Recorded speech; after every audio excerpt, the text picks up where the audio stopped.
శ్రీ గురుభ్యో నమ. శ్రీ బాలాదేవ్యే నమో నమ. హేరంబ జ్యోతిష్య పీఠానికి స్వాగతం. ఈరోజు ప్రశ్న వాస్తుశాస్త్రం కోసం. జ్యోతిష్యము వాస్తు మానవాళికి రెండు కళ్ళు అన్నట్లుగా భావించాలి.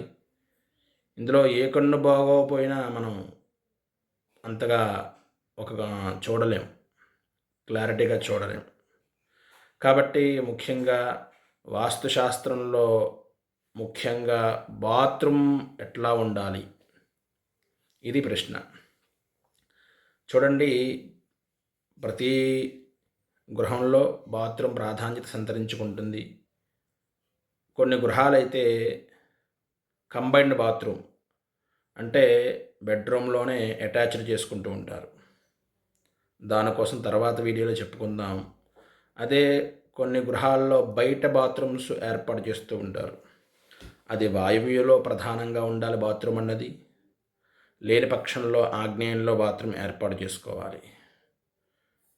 సరే, ఎక్కడ ఏర్పాటు చేసుకున్నా సరే ముఖ్యంగా బాత్రూము సెపరేట్గా నిర్మించుకోవాలి. అంటే మనం ఆగ్నేయంలో అయి ఉండొచ్చు, వాయువ్యంలో అయి ఉండొచ్చు. ఈ ఇంటి గోడకి సంబంధం లేకుండా నిర్మించుకోవాలి. కనీసం ప్లేస్ ఉంటే సుమారుగా అడుగున్నర వ్యత్యాసం. ఎక్కువ ప్లేస్ ఉంటే అక్కడ ఆ సందర్భాన్ని బట్టి మనం కొలతను బట్టి ఏర్పాటు చేసుకోవచ్చు. తక్కువగా ఉంటే ఖచ్చితంగా 6 నుంచి 8 అంగుళాల గ్యాప్ ఉన్నా ఉండాల్సిందే.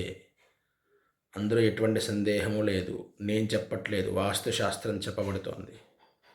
అలా కాదని చాలామంది ఏం చేస్తున్నారంటే ఈ గృహానికి కలిపి ఏర్పాటు చేసి గృహం గోడకి కలిపి ఏర్పాటు చేసి ఆ బాత్రూమ్ అనేది నిర్మాణం చేస్తున్నారు. అంటే ఉదాహరణకి తూర్పు భాగంలో ఉన్నటువంటి ఇంటికి వాయువ్యంలో బాత్రూమ్ ఏర్పాటు చేసుకుంటే పడమర వైపు బాత్రూమ్ గోడ వస్తుంది, ఉత్తరం వైపు బాత్రూమ్ గోడ వస్తుంది, అట్లాగే తూర్పు వైపు డోర్ వస్తుంది. మరి దక్షిణం ఎట్లా ఉంటుందంటే దక్షిణం ఇంటి గోడ ఉంటుంది. సరే, ఇంటి గోడ ఉందని చెప్పి మనకు కలిసి వస్తుందని చెప్పి ఆ సెపరేట్గా బాత్రూమ్ గోడ కట్టకుండా ఇంటి గోడకి ఆ యొక్క బాత్రూము అటాచ్డ్ చేసి కట్టేస్తున్నాడు. అంటే 3 గోడలు వస్తున్నాయి, 4 గోడ ఇంటి గోడ అవుతుంది బాత్రూమ్కి.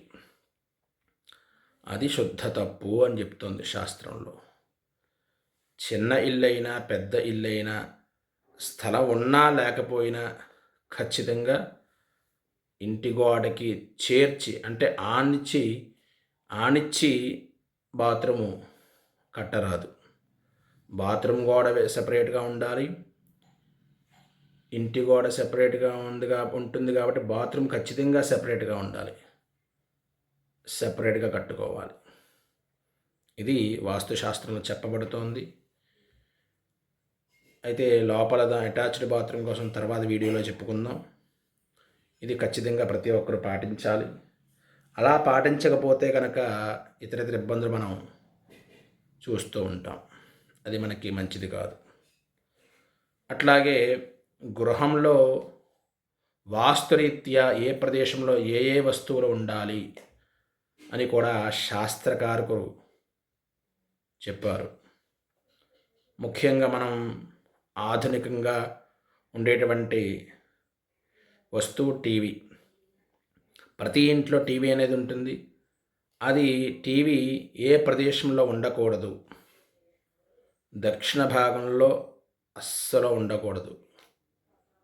ఇది గమనించండి. ప్రతి ఇంటికి దక్షిణ భాగం ఉంటుంది కాబట్టి దక్షిణం భాగం ఉన్న గోడకి టీవీ పెట్టరాదు.